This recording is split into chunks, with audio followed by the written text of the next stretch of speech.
Okay, let's dive right into this. Welcome to the ultimate masterclass on Cambridge AS and A-level accounting, specifically focusing on Syllabus 9706. I am stepping in as your master coach for this explainer, and look, we are going to completely dissect the very DNA of Cambridge examinations today. We are absolutely not just here to review basic textbook definitions. You already know those. Instead, we are here to unlock the examiner's playbook. We're going to look at exactly how top-tier candidates mentally deconstruct complex questions, how they ruthlessly allocate their time, how they deploy critical thinking strategies, and ultimately, how they secure those elusive top-band marks. If you have ever walked out of an exam feeling like you knew the material inside and out, but your final grade just didn't reflect that knowledge, well, this explainer is built entirely for you. Today, we're going deep into 4 critical accounting concepts: business entity, historic cost, money measurement, and going concern. Let's get to work. Now, 15%. Think about that number for a second. That is not just some marginal difference. That 15% is literally the definitive gap between a B grade and an A star. It is the gap between a good candidate and a true Cambridge scholar. Mastering these specific foundational accounting concepts accounts for roughly 15% of your total marks in Paper 2. The syllabus is super explicit about this. It emphasizes that top-performing students exhibited deeply connected, conceptual understanding that they can instantly transfer to totally unfamiliar contexts. It is not about what you can memorize. It is all about how you apply these concepts when the examiner inevitably throws a massive curveball at you. So here is our strategic roadmap for today's explainer. 1. We'll cover the core principles. 2. We'll break down the method mark strategy. 3. We'll get into a peer deconstruction debate. 4. An evaluation workshop. And finally, 5. A strategy recap. Let's kick things off with Section 1, Core Principles. Our very first pillar here is the business entity concept. Simply put, this means a business is entirely separate and distinct from its owners. You know this, right? But the real question is, how do you use this as a weapon of logic in your exam? Imagine a scenario where a sole trader takes cash from the till for a personal holiday. An average student simply writes, "This is drawings." And, well, they aren't wrong, but an elite student goes much further. They explicitly write, applying the business entity concept, personal transactions must be recorded entirely separately from the business's financial records. Therefore, this withdrawal reduces the capital of the business and absolutely cannot be treated as a business expense. Do you see the difference there? It's all about providing the why behind the what. Moving on to our next concept, historic cost. This is the convention of recording transactions at their original financial cost. Now, in the real world out there, property values skyrocket all the time. But under the historic cost convention, we literally just ignore that market fluctuation unless a formal revaluation occurs. So when an examiner gives you a command word to evaluate the usefulness of a balance sheet, your golden ticket is pointing this exact thing out.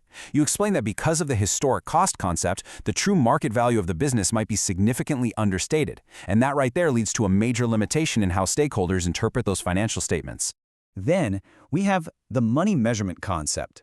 This principle states that only transactions that can be expressed in monetary terms actually make the cut and get recorded. Honestly, this brilliantly exposes the core limitations of accounting itself. Think about an incredible brand reputation or a highly skilled, incredibly motivated workforce.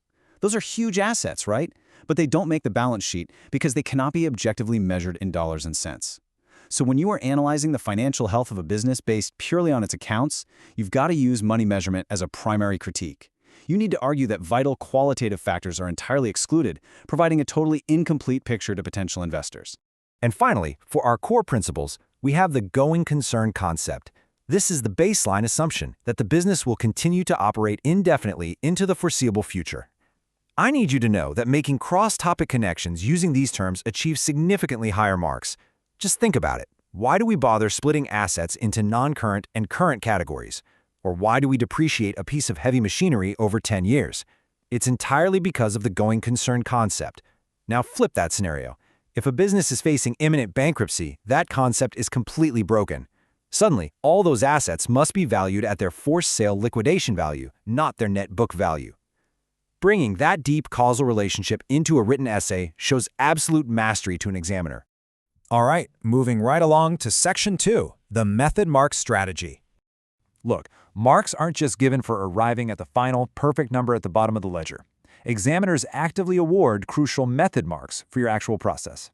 To capture literally every single method mark and ensure your logical steps are completely transparent, you need to follow this rigorous 5-step procedural framework.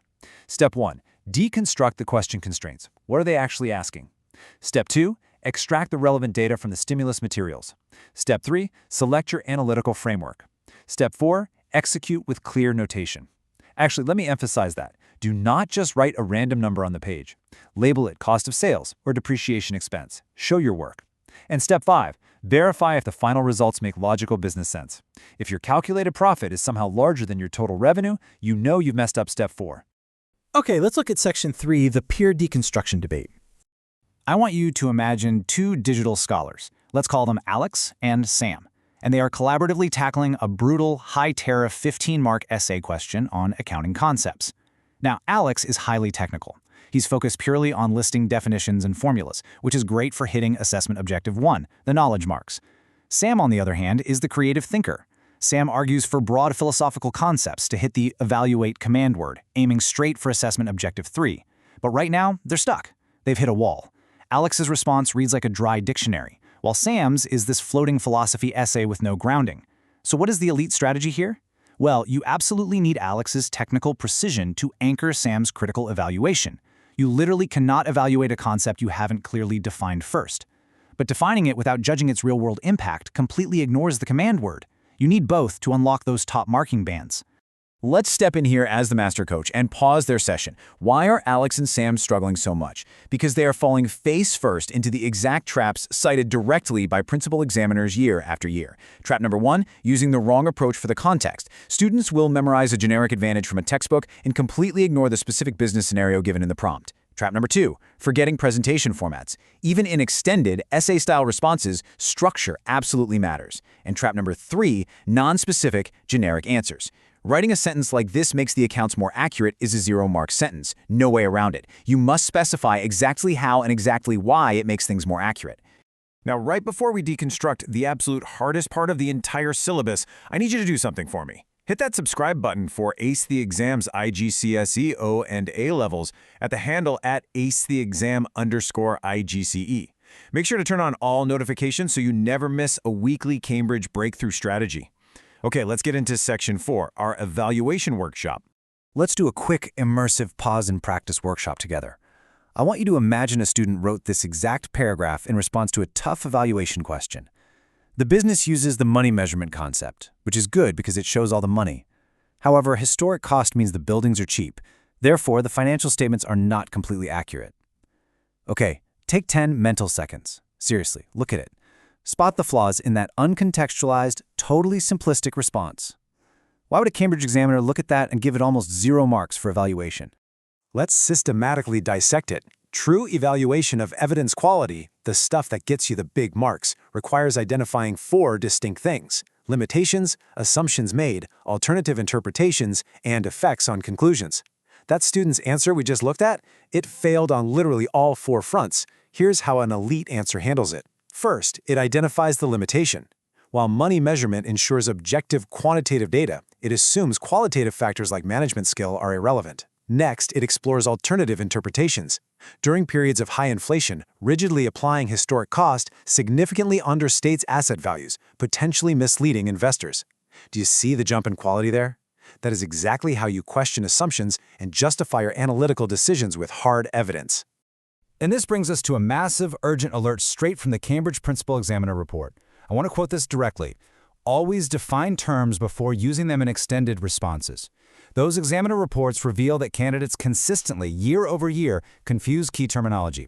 Listen, if you start evaluating the structural flaws of the going concern concept, but the way your writing shows the examiner you actually think it just means a business that is currently making a profit, your entire evaluation paragraph is instantly invalidated. You lose the AO1 knowledge marks, and because your foundation is wrong, you simply cannot be awarded the AO3 evaluation marks. Always, always define the term clearly as your very first step. All right, we are in the home stretch. Section 5, Strategy Recap and Final Checklist. To synthesize everything we've covered in this masterclass, I want to leave you with 3 core pillars. These are the exact time management and structural strategies you need to implement. Pillar 1, the 3-step question scan. The literal second you turn the page, scan for the command word, the mark allocation, and the specific business context. Pillar 2, the paragraph balance formula. Think back to Alex and Sam. Every analytical paragraph you write needs an AO1 definition, an AO2 application to the specific stimulus material, and an AO3 evaluative judgment. Balance is key. Pillar 3, the last 5 minutes review. When you hit the 5-minute warning, stop writing new content.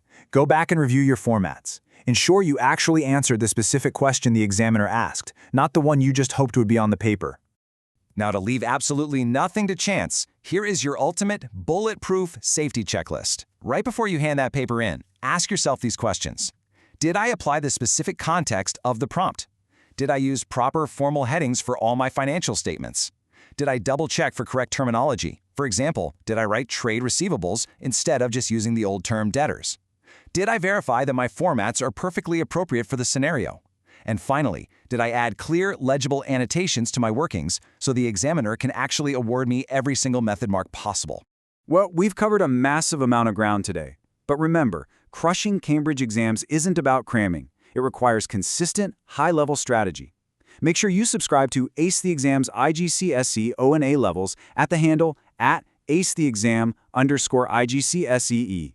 Turn on those notifications so you don't miss a thing, and jump into the comments below and tell me your target grade. I want to leave you with one final provocative thought. If your technical accounting knowledge is absolutely flawless, but you cannot communicate it through the rigid, specific constraints of the examiner's lens, do you actually know the material at all? Think really hard about how you're going to structure your next practice essay. Keep deconstructing those concepts, keep practicing, and I'll see you in the next explainer.